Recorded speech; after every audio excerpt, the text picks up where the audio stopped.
I'm sorry to say that my ex-wife passed away in an accident. I want to take custody of my twin daughters, but I don't think it's possible. Sorry for bringing this up. It's okay. I thought I had misheard my wife's response when she answered in a cheerful voice.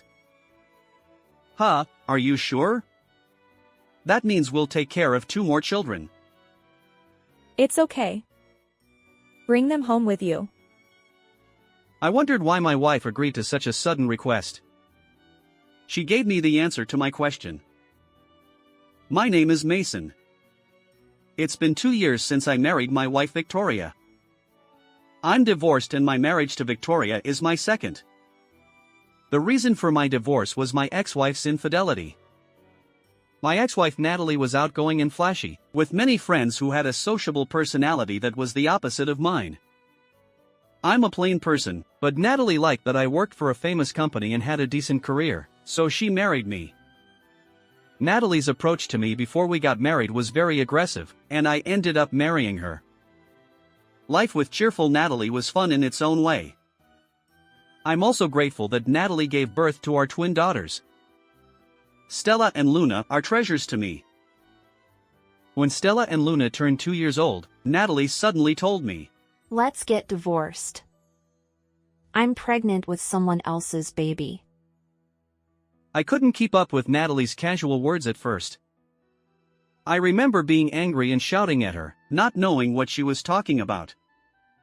The father of Natalie's unborn child was a frivolous man whom Natalie frequently met. He was one of Natalie's many friends and had even attended my wedding to Natalie as a guest. To attend a wedding and then steal someone's wife. I couldn't believe his thought process. I didn't even want to breathe the same air as Natalie anymore, so I took Stella and Luna and fled to my parents' house. We ended up getting divorced and I demanded compensation from Natalie, but I couldn't win custody of my children. I had heard that it was difficult for a father to win custody of young children, but I couldn't accept that I couldn't win custody despite my ex-wife's infidelity.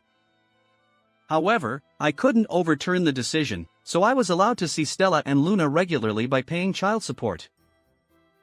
I had no choice but to live, looking forward to the day I could see them again. I tried to create as many happy memories as possible when I met Stella and Luna, so that their memories with their father would be happy ones. We went to amusement parks and zoos. I did everything I could for my cute daughters. But we can't live together anymore.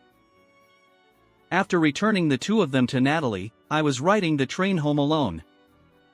Suddenly, I realized I was crying.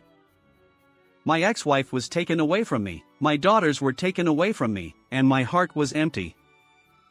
I was so mentally weak that I didn't know why I was alive. It would be an unusual sight to see an adult man crying on a train. As people around me distanced themselves from me, Victoria, who was curious about me, approached me. Are you okay? If you're not feeling well, let's get off at the next station together. I thought Victoria was a strange person because she seemed genuinely worried about me, not out of sympathy or curiosity. I also felt a little rubbed the wrong way that she was being kind to a man like me. I replied bluntly, "I'm okay," but Victoria said, "People who are okay, don't cry," and gave me a handkerchief.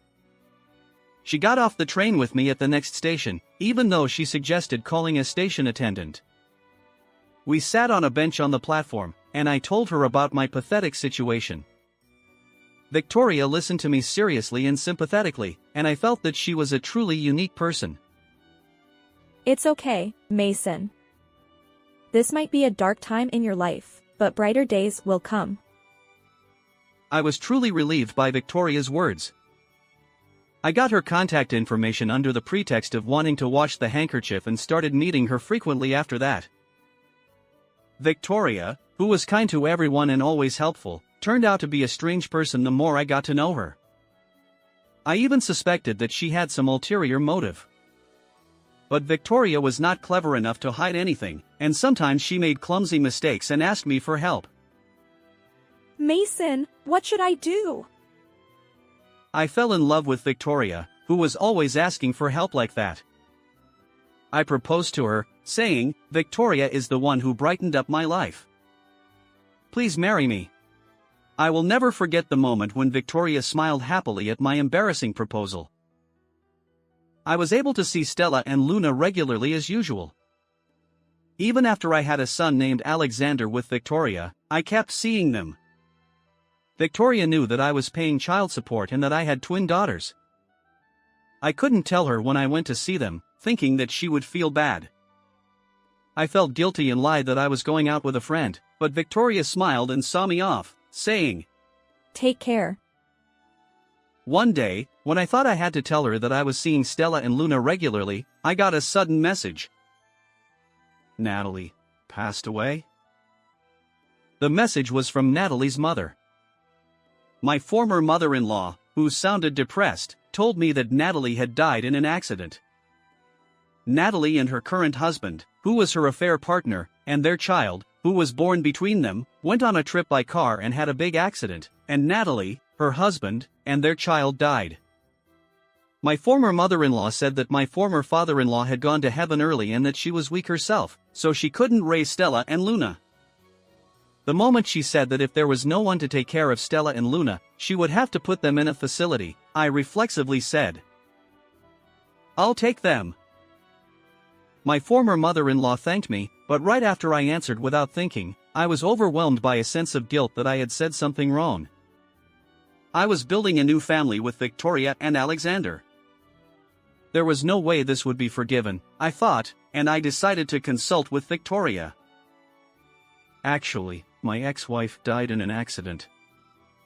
I want to take care of our twin daughters, but that's impossible, right? I'm sorry, this is such a thing. Oh. That's terrible. It's okay. I was shaken by Victoria's reply, as I was prepared to be divorced. I thought she would oppose or make a disgusted face, so I wondered if I had misheard. "Huh, are you sure? We'll be taking care of 2 more children." It's okay. Bring them home. They must be anxious because their mom suddenly disappeared. She said that and urged me to get ready, as I was dumbfounded. I asked her, "Why are you forgiving me?" Victoria smiled with a slightly stunned expression and said, You're such an idiot. Mason has always been fond of the twins. I knew that you were seeing them regularly. "Why?" Because you go out in a sneaky way and come back in a good mood every time. Mason wouldn't betray me, and there's no affair, right? How about it? I'm a great detective, aren't I? I immediately understood that Victoria was trying to cheer me up. At the same time, I learned how big-hearted Victoria was. "Thank you." I thanked her and headed to my ex-in-law's house to pick up Stella and Luna. Stella and Luna, who were suddenly alone at the age of 5, were sleeping together, supporting each other at my ex-in-law's house. When I found traces of tears on their cheeks, I was really heartbroken. I thanked my ex-mother-in-law and woke up Stella and Luna, explaining the situation as simply as possible so that even children could understand. Stella and Luna cried because they could no longer see Natalie, but they accepted living with me by saying, "It's better to be with Dad." In the car, I talked to Stella and Luna about Victoria and Alexander. When I told them that Victoria was a very kind and wonderful woman and that Alexander was still a cute little baby, Stella and Luna looked anxious. When we arrived home, Victoria was waiting for us with a feast. The table was filled with dishes that children would love, and Victoria introduced herself with a smile to Stella and Luna. Hi, I'm Victoria. I'll be living with Stella and Luna from now on. You must be very sad right now, but it's okay. You have your father, and of course, you have me. Victoria spoke to Stella and Luna in a gentle voice, but she didn't seem to mind that they didn't reply. Are you hungry? Eat a lot. She urged them to eat the food and enjoy it. Stella and Luna hesitated to eat, but the food must have been really delicious. They started eating a lot, so I was relieved. I bathed Stella, and Luna and Victoria had already bought children's bedding for them when it was time to sleep. Since I was using the car, Victoria carried the bedding back home. It was tough. Victoria laughed it off, but I was grateful. Stella and Luna refused to sleep with Victoria, so I ended up sleeping with them. Victoria encouraged me and slept on the living room sofa, saying, It's impossible to do that so suddenly. For a while, Mason is the only one who can support Stella and Luna's hearts, so don't worry about me and do your best. Stella and Luna cried while sleeping at night, and I spent a painful night. After that, living with Stella and Luna went more smoothly than I thought. Victoria didn't care even if Stella and Luna looked at her with suspicious eyes. If the two of them played pranks, she scolded them like a real mother, and when they cried, she gently comforted them. I realized for the first time after living together that Natalie didn't love Stella and Luna very much. Stella and Luna tried to do everything themselves. They opened the refrigerator and ate cheese without permission when they were hungry, and prepared and cleaned up their clothes themselves. At first, I felt that they were more independent than I thought, but when I heard their words and actions, something was wrong. Victoria also consulted me, and we concluded that Natalie had hardly taken care of Stella and Luna. The clothes that were sent as Stella and Luna's luggage were extremely few, and when Victoria cooked, Victoria, will you give us food too? they asked. At first, they were confused about taking a bath every day, and it seemed that they had only taken a bath once every 2 days. Moreover, the two 5-year-old children took a shower alone. In the first place, it was strange that Natalie went on a trip only with the child born between her husband, and had an accident. Why didn't Stella and Luna go on the trip? It was clear that they were treated roughly, and I couldn't control my anger. I can't forgive Natalie or her husband. They had a duty to make Stella and Luna happy once they took custody. Why didn't they take good care of them? I was trembling with anger, but Natalie and her husband were already deceased. Victoria said to me, who was clenching my fists with anger that had nowhere to go. Mason, I understand that you're angry. I'm angry too at Natalie and her husband for not raising cute children like Stella and Luna properly. But there's no good in being consumed by anger towards people who are no longer in this world. The greatest revenge against Natalie and her husband is for Stella and Luna to be happy with Mason and me. So let's pour lots of love into them, as well as Alexander. Don't be held back by anger or hatred towards the deceased. I cried at Victoria's calm and gentle words. I hated myself the most for not realizing that Stella and Luna were being treated that way, even though I saw them regularly. To me, who blamed myself? It's okay, Mason. You're doing everything you can. Victoria patted my back. I devoted myself to being a good father to Stella, Luna, and Alexander to fulfill my responsibility as their parents. Stella and Luna were initially wary of Victoria, but they gradually became fond of her as she talked to them cheerfully and kindly. Although they initially refused to sleep together, lately both Stella and Luna want to sleep next to Victoria. When the two of them were fighting and saying, Victoria is mine.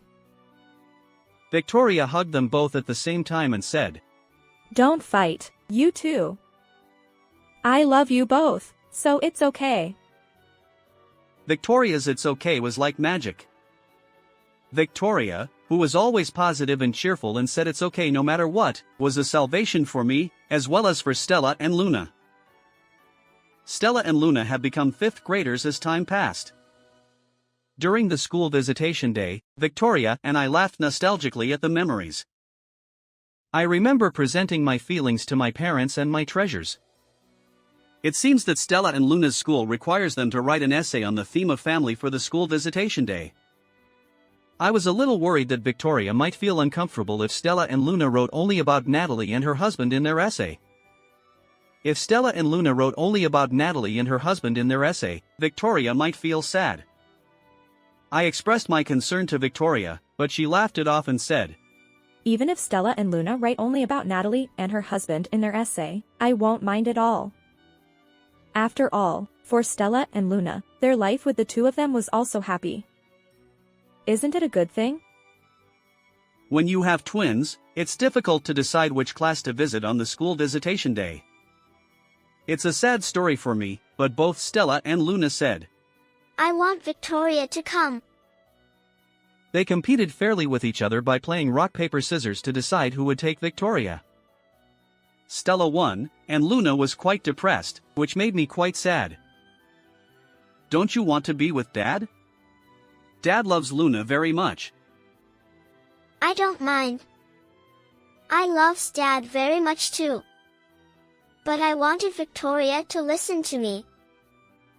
I was worried that Luna was already in her rebellious phase, but I found out the reason why Luna wanted Victoria to listen to her from the content of the essay read on the school visitation day. Luna wrote about Victoria in her essay. Luna also touched on her life with Natalie and her husband in her essay. Apparently, their life together was not very happy. Nevertheless, Luna wrote that she was very anxious when her mother died. When I came to pick them up, Luna was happy to be able to live with her father, but she was afraid to live with Victoria, whom she did not know. However, Luna immediately began to talk about what Victoria had done for her. They took a bath together and played with a bubble bath for the first time. When she was lonely and cried in the middle of the night, Victoria stroked her head until I fell asleep. She was really happy when Victoria told her that she loved both Stella and Luna when they had a fight. In her essay, Victoria was nothing but a mother. I want to call Victoria Mom. But I'm too embarrassed and I haven't been able to do it yet. So today, when I get home, I'm going to call Victoria Mom. I couldn't help but cry when Luna finished reading her essay like that. Some of the other parents were also teary-eyed, and even the teacher was wiping her tears. After the observation day, Victoria, who was with Stella, also had red eyes and a nose like me. When I asked her what happened, she told me that Stella also read a similar essay. Stella and Luna must have decided on it. They held hands and nodded at each other, then said in unison to Victoria, Mom, we love you. With a smile. Victoria hugged Stella and Luna as if she was breaking down in tears, and said with a trembling voice, I love Stella and Luna too. I cried, of course, being a crybaby. Our family is living happily. The thought that this would be revenge on Natalie and her husband had also disappeared before I knew it. I just wish to protect this beloved family. I owe it all to Victoria for being able to live such a happy life. When I told Victoria thank you, she smiled and said, Thank you too. How did you like this story? Please also subscribe to our channel.